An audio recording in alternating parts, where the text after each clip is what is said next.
Hello everyone and welcome back to The Lost Planeswalker. You're here with me, Jesse, The Lost Planeswalker, and today we're going to cover some of the new and upcoming cards from March of the Machines. This week, we received a number of spoilers from Magic's next set. Not starting in any particular order, we have Heliod the Radiant Dawn, 2 white, legendary enchantment creature, god. When Heliod the Radiant Dawn enters the battlefield, return target enchantment card that isn't a god from your graveyard to your hand. 3 and a Phyrexian blue mana, transform Heliod the Radiant Dawn, activate only as a sorcery. This is a great way to get a creature and return a card back from the graveyard. If we use his ability, he flips into Heliod, the Warped Eclipse, legendary enchantment creature Phyrexian god. You may cast spells as though they had flash. Spells you cast cost 1 less cast for each card your opponent has drawn this turn. Casting your spells at instant speed can be very powerful, and you can take advantage of someone drawing a lot of cards by casting your high cost spells on their turn. This is a really neat card and will make for some really cool design. The next card is a prize for a world champion, Fairy Mastermind. 1 in a blue, creature fairy rogue, flash, flying. Whenever an opponent draws their second card each turn, you draw a card. 3 in a blue, each player draws a card. This looks pretty fun and can be used to draw a lot of cards. Next, we have another printing of a very powerful creature,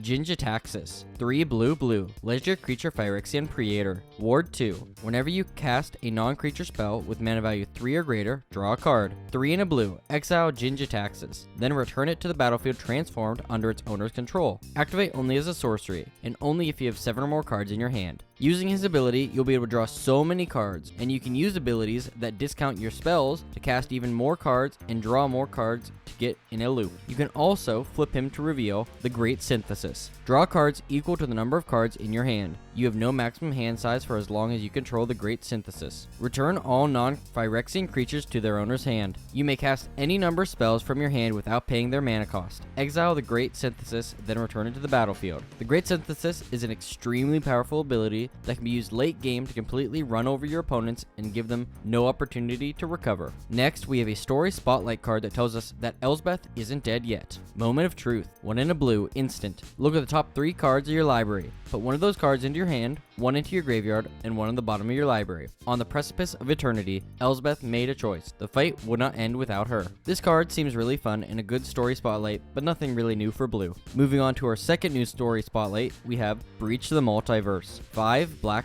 sorcery. Each player mills 10 cards. For each player, choose a creature or planeswalker card in that player's graveyard. Put those cards onto the battlefield under your control. Then, each creature you control becomes a Phyrexian in addition to its other types. This card has some really interesting effects that is hit or miss. You want your opponents to have a lot of good stuff already in their graveyards, and you can use this to steal them. You can also use the second ability, which makes them all Phyrexian, in some kind of tribal effect for massive results. This next card is sure to create some interesting play strategies. Chandra, Hope's Beacon. 4 red, legendary planeswalker Chandra. Whenever you cast an instant or sorcery spell, copy it. You may choose new target for the copy. This ability triggers only once each turn. +2, add 2 mana in any combination of colors. +1, exile the top 5 cards of your library. Until the end of your next turn, you may cast an instant or sorcery spell from among those exiled cards. And -X. Chandra, Hope's Beacon, deals X damage to each of up to 2 targets, and she starts off with 5 loyalty. All these abilities are really fun and useful, and I can see this being used in a lot of different decks. Her static ability is also amazing and will be used for devastating results. Now we are going to look at some cards that have merged 2 iconic characters from certain planes. Drana and Linvala. 1 white,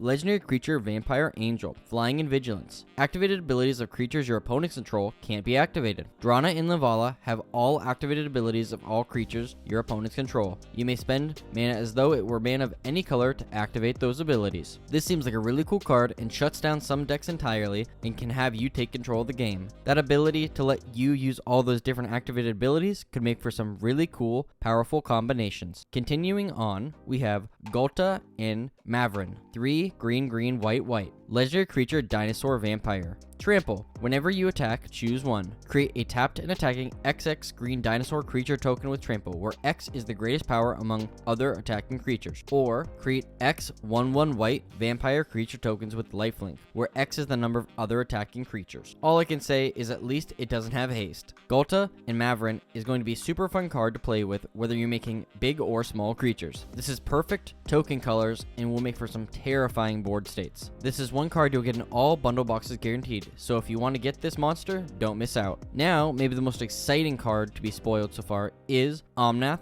Locus of All. White, blue, Phyrexian black, red, green. Legendary creature Phyrexian elemental. If you would lose unspent mana, that mana becomes black instead. At the beginning of your pre-combat main phase, look at the top card of your library. You may reveal that card if it has 3 or more colored mana symbols in its mana cost. If you do, add 3 mana in any combination of its colors and put it into your hand. If you don't reveal it, put it into your hand. This takes an interesting twist on the Omnath we all know and love. It focuses more on the multi-color function and can give you mana to cast the spells with. In addition, any mana not spent will become black and won't just go away. Using this ability, you can store up mana to cast a really big and devastating spell. My new favorite card to come out so far is Thalia in the Gitrog monster. 1 white, black, green. Legendary creature, human frog, horror. First strike and death touch. You may play an additional land on each of your turns. Creatures and non-basic lands your opponents control enter the battlefield tapped. Whenever Thalia and the Gitrog monster attack, sacrifice a creature or land, then draw a card. Not only is Innistrad one of my favorite sets, but Abzan is one of my favorite color combinations. This card and its abilities are a dream come true and become one of my next favorite commanders to play. And finally, we have Yargle and Multani, 3 black, black, green. Legendary creature frog spirit elemental. While not having any abilities, this 18/6 creature is really amazing combination of 2 of the biggest creatures around. This is amazing combination and I'm so excited to see more. This next set is going to be filled with all kinds of amazing mashups and really putting everything they have to offer out there. I hope you found a card to get excited about in March of the Machines so far. If you would help me out, please leave a comment down below listing your favorite card I showed or a card you hope to see. If you would consider subscribing, that would mean a lot to me. And as always, I'll see you later, Planeswalkers.